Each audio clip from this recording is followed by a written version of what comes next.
শুক্রবার সন্দেশখালীর একাধিক জায়গায় তল্লাশি অভিযান চালায় সিবিআই। তল্লাশি চালাতে গিয়ে চোখ কপালে উঠল সিবিআই আধিকারিকদের।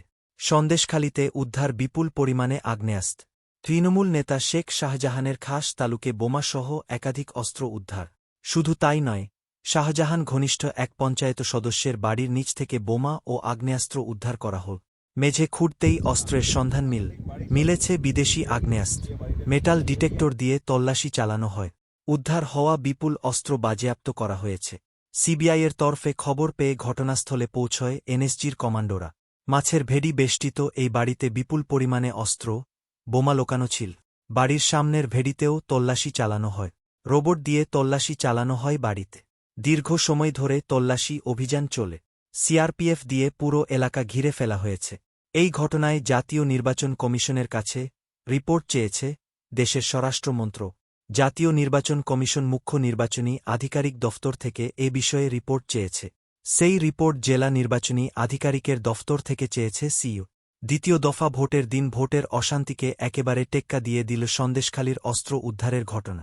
এই ঘটনায় ধৃত তৃণমূল নেতা শাহজাহান শেখের যোগ রয়েছে কিনা তদন্ত করে দেখবে সিবিআই।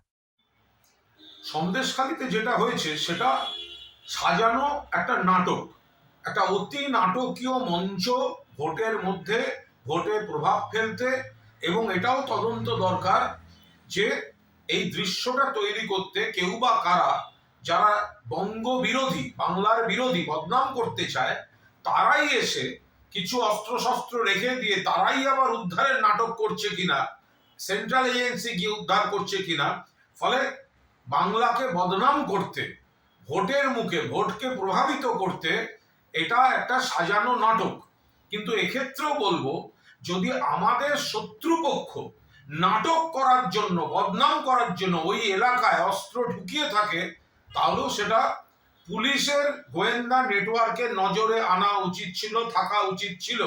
কারণ যেহেতু সন্দেশখালীটা এরকম সেন্সিটিভ, এবং যে কোনো জায়গায় আমাদের শত্রুপক্ষ এত বড় বিভিন্ন ধরনের নাটক করতে পারে, তাহলে পুলিশের গোয়েন্দা নেটওয়ার্ক তারা তো আর অস্ত্রের রং দেখবে না। যারাই ঢুকিয়ে থাকুক এই পিস্তল, যারাই ঢুকিয়ে থাকুক কার্তুজ, তাহলে পুলিশের সেগুলো থামানো উচিত ছিল। সেই কারণেই আজকে প্রতিপক্ষ নাটকটা মঞ্চস্থ করার একটা সুযোগ পেয়ে গেল।